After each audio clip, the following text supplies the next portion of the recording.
Lunar Light Entertainment proudly presents the 100-Day Magical Challenge. HypnoApotheosis.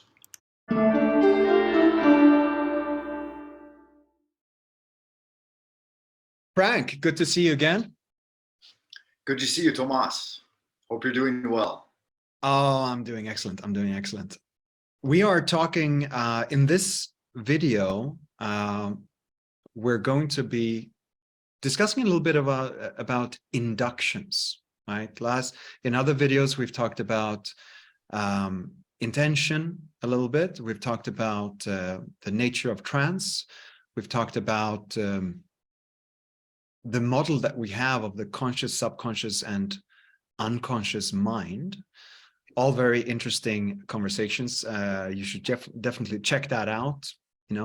See the videos that I have on my channel and the videos that Frank has on his channels. Links below, as they say. Do you have a favorite induction? Is there something that you prefer to do going into trance, or is there something you do or prefer? Well, yes. In fact, thank you for asking me that, Thomas. I do have a couple of inductions that I am familiar with.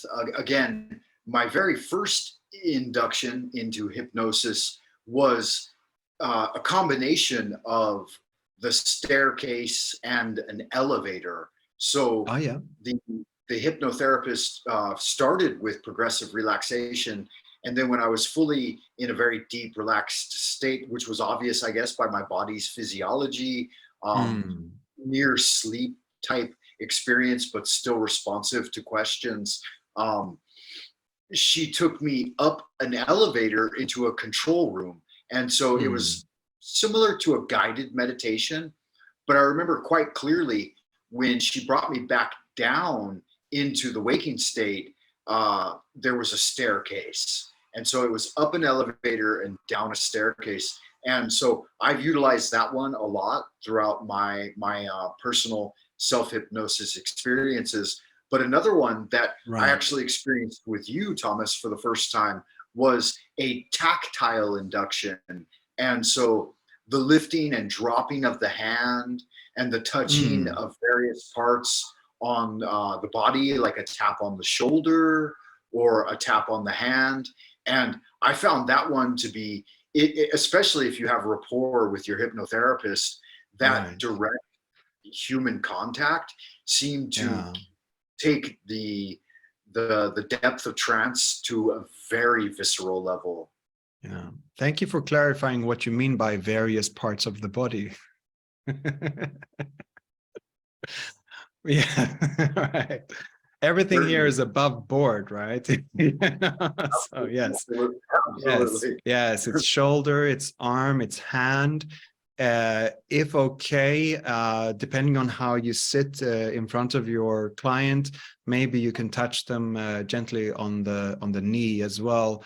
But that's all like something that you establish long before you even do any hypnotic work. So if I say like, okay, I'm going to, every time I would touch you on the back of the hand, I'd like you to allow that to feel like a wave of relaxation going through your hand into your arm and the rest of your body. Or shoulder, a little bit of that push down. You can feel how you're sinking into the chair. You can feel how that helps you relax even more. Or just on the knee there, around the kneecap, just like, okay, that feeling there, allow that to help you relax more. These are very common ways of working with a client, but obviously you agree on how that's going to work. Sometimes, yes, I tell a client I will lift their arm and drop it, and as it drops, it helps them feel how deeply relaxed they are, right? That is, of course, when you're working with someone and you're sitting in front of them or, side by side. Today, or in this video, we're talking a little bit about these inductions that you can do on a recording, because it's very helpful to record your own induction and listen to that, simply because it creates a framework that when you create it, you are conscious, and then you trust your own voice, and then listening to your own voice, it allows you to let yourself be guided by the intentions that you have and the sort of the steps that guide you deeper. So let's talk a little bit about these different hypnotic inductions. I said staircase. You were familiar with this. What are the steps in the staircase, or what are the parts that you remember or focus on? Well, like I said, the one that I was initiated through was up in an elevator. So you imagine that you're in a darkened room, and again, it's a visualization process mostly, and then you're stepping into an elevator. Many people are familiar with this action, and then you have a series of a control panel with the various rooms laid out in front of you. And then the top one was labeled control room. And so you go ahead and you push that and you watch it go up, and it would go up. I believe it went up 7 stories to the 7th level, the control room. And then when we were in the control room, there were some specific spatial orientation factors that I will include definitely in the 100-day challenge if you're interested in learning this particular method. And then coming down out of after you go through the hypnotic work, as it were, it's almost a kind of path working, really. I mean, it was introduced to me as hypnosis, and I was going to see a hypnotherapist, but it included all of the 7 types of imagery that you might encounter. Like, you would look for various textures within the room. There would be control switches. When you pulled a control switch, it would make a sound. You would have a visual screen in front of you, and it would coloration. It started with white noise, and then it came into focus depending on what you were trying to visualize in your future. And so it would include all of these things and coming down and out of it. It was just a basic a channeling of all of those things into an end result, which was awakening with that potential within you. And so that's the basics of it. Again, I would say that the staircase method was mostly an internal visualization, but with additional sensory perceptions added in as you went through it. Okay, sure. Elevator up, control room, do the change work, rehearse it perhaps. Maybe you have a booth or something, or a space where you can rehearse it, and then out again, and you use the staircase to go out. Now I use it differently. I use the staircase down as an induction. So rather than leading out of trance, it's leading into trance, for the simple reason that when you are walking up the stairs, it requires effort. Walking down the stairs, in order to take a step down, is controlled relaxation of certain muscles, step by step. So like you're saying, you're talking about visualization, you're talking about engaging the senses. And that is very, very important, because if you are daydreaming, free form, so to speak, you are filling in the details. You see yourself doing something. You might even, if you're imagining yourself eating a strawberry cake, maybe you taste the strawberry, you smell the strawberry, you feel the fork in your hand or spoon or whatever you have. You can hear the clink of the cutlery on the plate, if those are the circumstances, and so on, right? The temperature in the air, and all of these things are different senses that we engage, because that fleshes out, that creates a more full vision, so to speak.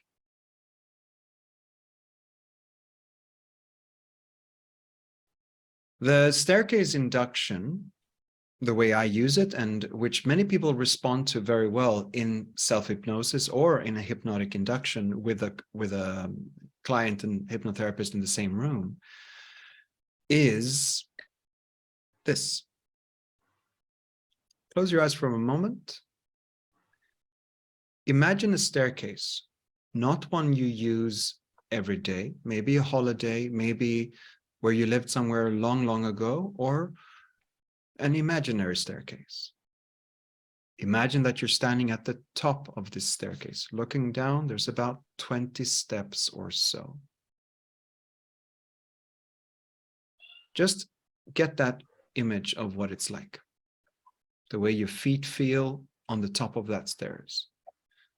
Maybe there's a railing, handrail, banister next to you.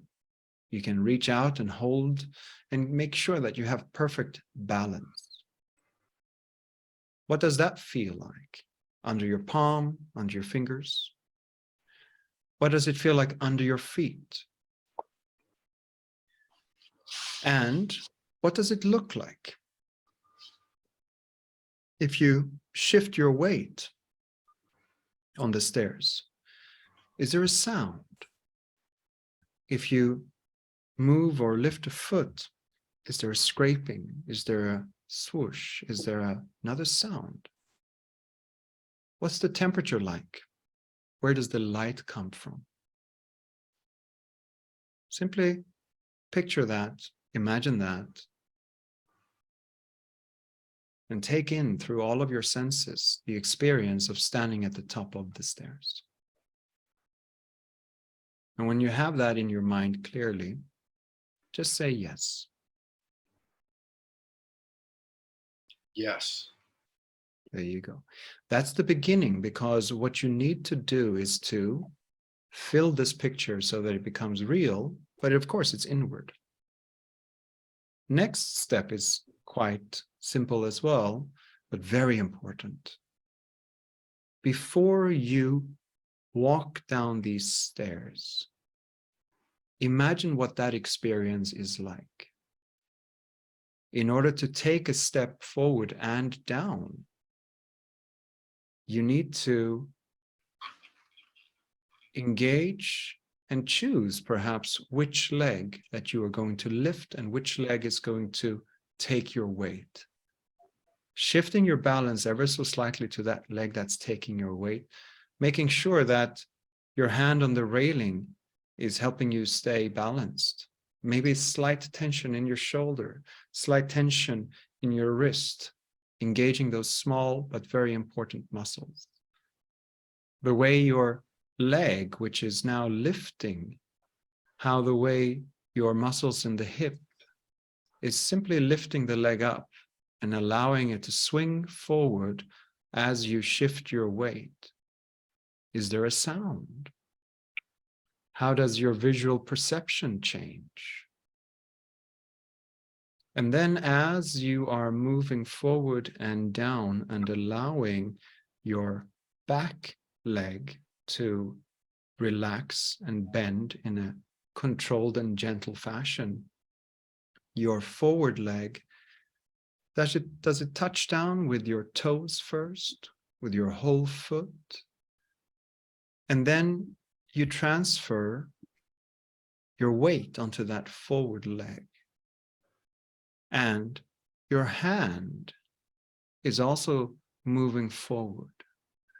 And the texture of the railing becomes apparent, and perhaps a shift in temperature as your hand slides forward. Your thumb, your palm, your fingers can feel that. And then your back leg, you lift it up and free it and slide it forward. Perhaps there's a sound. Perhaps there's another feeling. Perhaps your clothes rustle against each other. Your pants legs. And then when you collect your feet on the next step, what does that feel like?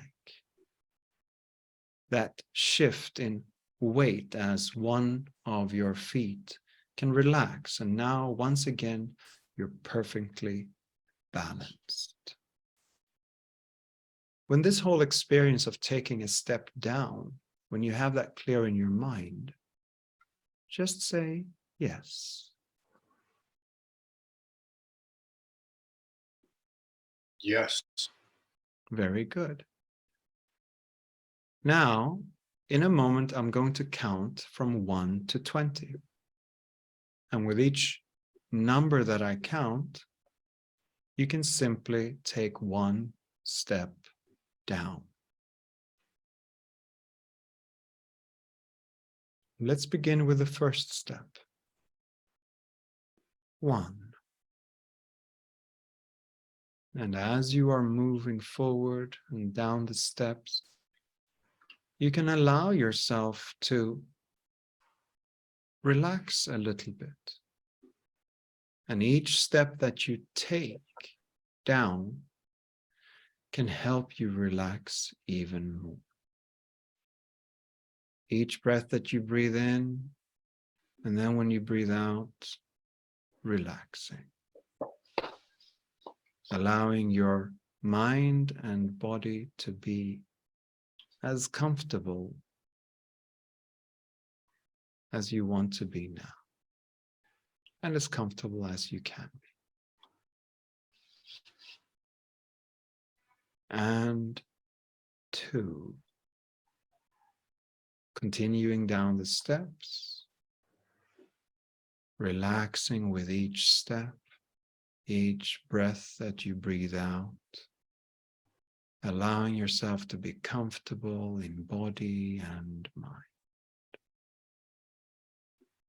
Deeper and deeper in your own time. And 3. That's right, you're doing really well, simply relaxing step by step and breath by breath.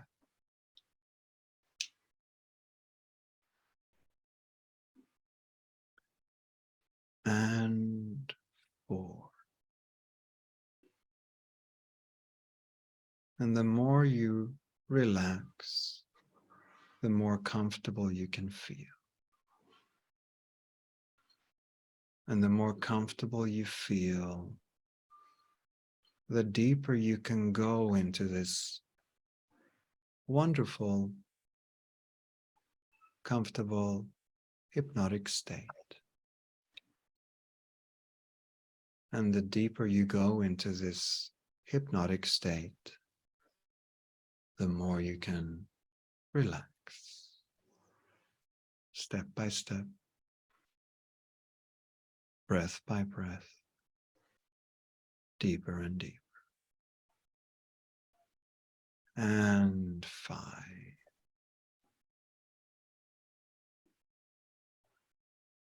Very good. Now, in a moment, because this is just a short exercise, I'd like you to turn around on the steps, and as you breathe in, take a step up to number 4 and allow yourself to gently come back again. Breathe in, step 3, coming back, feeling that energy coming back, a little bit more of a muscle tonus, coming back 2, and then when you're ready, 1, and back up again. And then this exercise will be over when you're ready and opening your eyes. All right.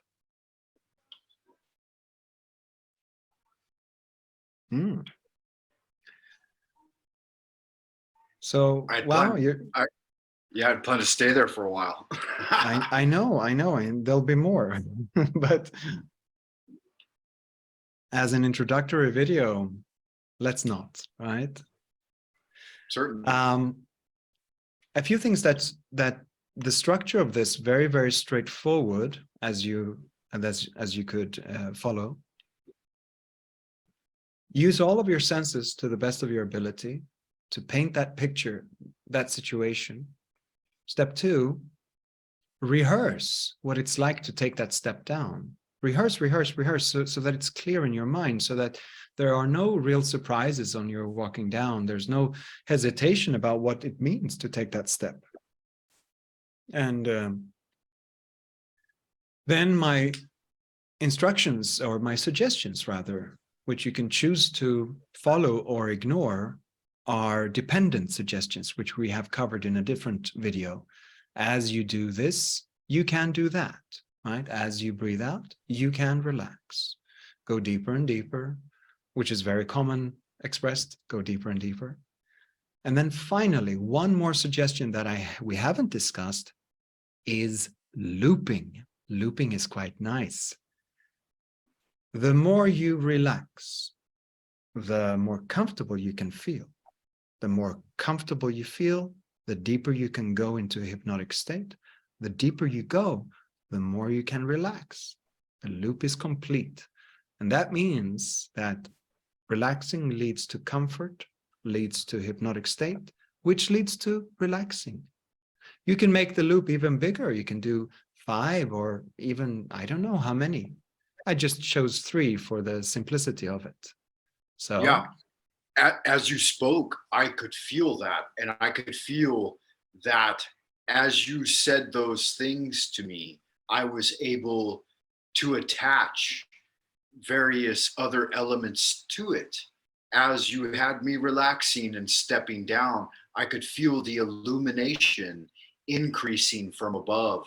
I don't know if it's helpful for me to give a quick uh, example of what my internal stairway looked like. But I had a please do. round, yeah, I had a round platform that I was standing on.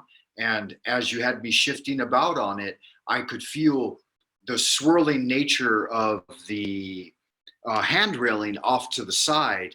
And it was very classic wooden style colonial staircase. And rather than it swirling down, it kind of went straight down, but it swirled up on the left and the right, and then it narrowed, or hourglass style, towards the middle, and then expanded again once it got to the bottom. And when you suggested that I consider the light source, it really added to the internal effect of shadows casting across the steps. And as I was toeing down, you know, is it the whole foot landing, or the toe first, the heel first, this type of thing? I could feel the shadows beneath swirling, and the entire thing became a living experience. It wasn't a set, concrete, spatial type of thing where, you know, like, we're in the world of matter, and matter is very solid and, you know, indignant. This was a living experience. All of the elements were vibrating and oscillating with life. And I felt at one with the staircase, and the staircase was a part of it. Lovely, And lovely. Yeah, you even reinforced that, and you said that it's not an external thing, it's an internal thing. And yeah, it was quite beautiful. Oh, thank you. The experience. Well, I wouldn't say thank you, right? You should thank yourself. You should thank your imagination for that, right? So the framework is very permissive. It's not authoritarian. You tell me what the staircase is like. You step into that image. Your experience of taking a step down the stairs, it could be a 10-mile step, you know, you could be a giant in your mind there. You could be a little mouse. It could be anything, of course. I mean, generally you step in your own body on some level, but I'm not providing the details. I'm providing the possibilities, the potentials. Thank you for watching, everyone, and I look forward to hearing from you about your participation in the 100-Day Challenge.